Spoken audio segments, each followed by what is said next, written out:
প্রিয় অষ্টম শ্রেণীর শিক্ষার্থীরা, শুভেচ্ছা নিও। আজকে আমি তোমাদের 2025 সালের বাংলাদেশ ও বিশ্ব পরিচয় বিষয়ের নতুন বই থেকে 13তম অধ্যায় এর অনুশীলনী থেকে সমাধান করে দেব। প্রথমে তোমাদের বলবো, যারা আমার চ্যানেলটি সাবস্ক্রাইব করো নাই তারা আমার চ্যানেলটি সাবস্ক্রাইব করবে এবং আমার সাথে থাকবে। তাহলে চলো আমরা ক্লাস শুরু করি। 13তম অধ্যায় অনুশীলনী। শুরুতে আছে বহু নির্বাচনী প্রশ্ন।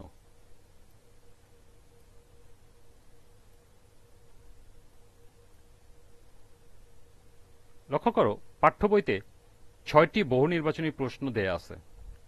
প্রথমে আমরা এই 6টি বহু নির্বাচনী প্রশ্নের সমাধান দেখব, এরপর আরো গুরুত্বপূর্ণ কিছু বহু নির্বাচনী প্রশ্ন দেখব এবং তার সমাধান করব। পাঠ্য বইয়ের বহু নির্বাচনী প্রশ্ন 1, ইউনেস্কোর সদর দপ্তর কোথায় অবস্থিত? Geneva, New York, Hague, Paris. সঠিক উত্তর ঘ, প্যারিস। 2, ফাও এর সদর দপ্তর কোথায়? Geneva, New York, Rome, Paris. সঠিক উত্তর গ, রোম।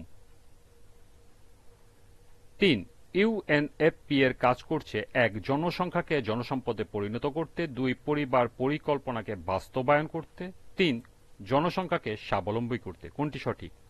ক 1, খ 2, গ 1 ও 2, ঘ 1 ও 3। সঠিক উত্তর খ 2।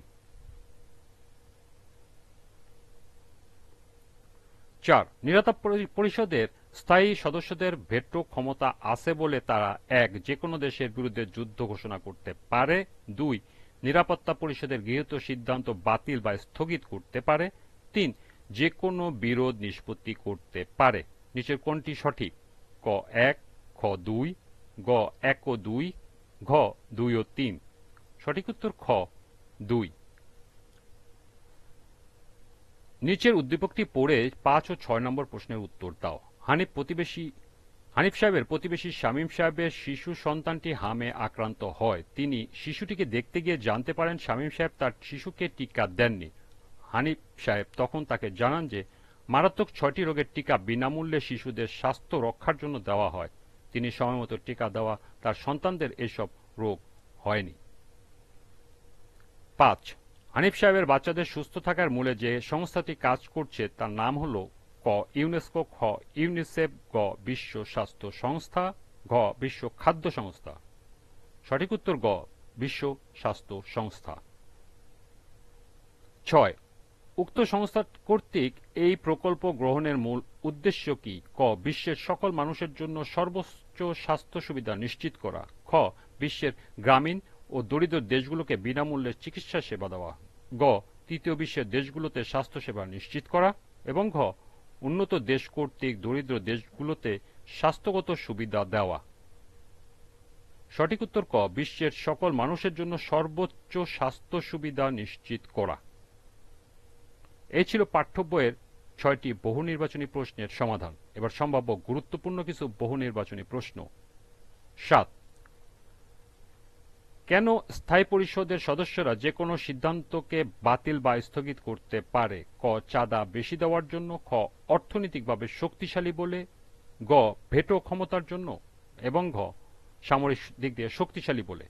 সঠিক উত্তর গ ভেটো ক্ষমতার জন্য। 8, পৃথিবীতে মোট কতটি দেশ আছে? 192টি, 193টি, 194টি, 195টি। সঠিক উত্তর ঘ 195টি। 9, কোন সংস্থার সহায়তায় ঢাকা বিশ্ববিদ্যালয়ে পপুলেশন সায়েন্স বিভাগ চালু হয়েছে? ক ইউএনডিপি, খ ইউএনএফপিএ, গ ইউনেস্কো, ঘ ইউনিসেফ। সঠিক উত্তর খ ইউএনএফপিএ।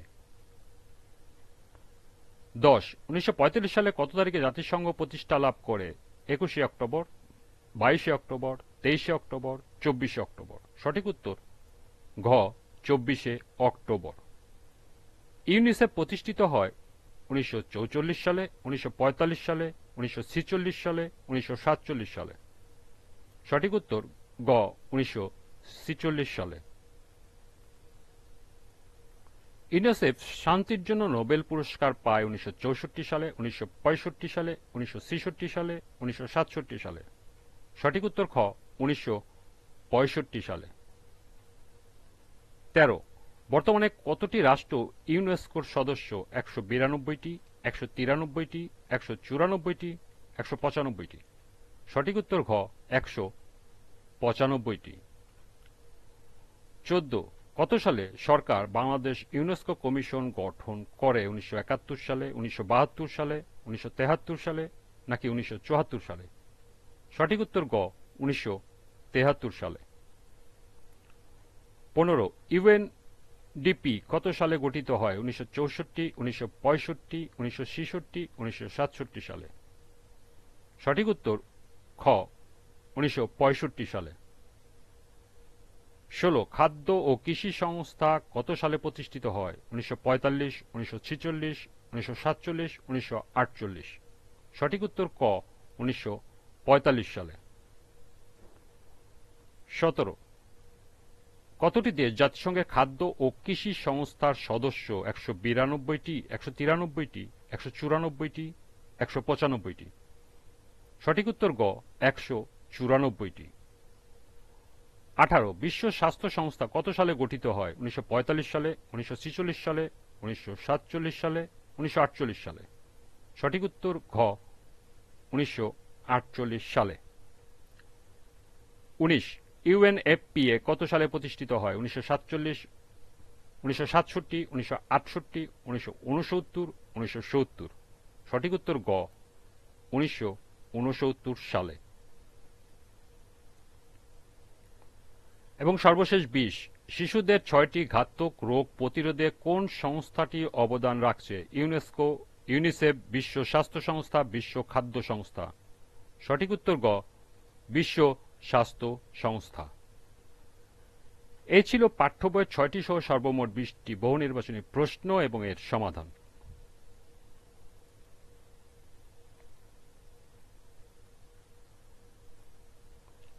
আজকের ক্লাসটি এ পর্যন্তই। পরবর্তী ক্লাসে সৃজনশীল প্রশ্নের সমাধান করে দেব। সবাইকে আবারও বলছি, যারা আমার চ্যানেলটি সাবস্ক্রাইব করো নাই তারা আমার চ্যানেলটি সাবস্ক্রাইব করবে এবং আমার সাথে থাকবে। সবাইকে পরবর্তী ক্লাস দেখার আমন্ত্রণ জানিয়ে আজকের মতো আমি এখানে বিদায় নিচ্ছি। আল্লাহ হাফেজ।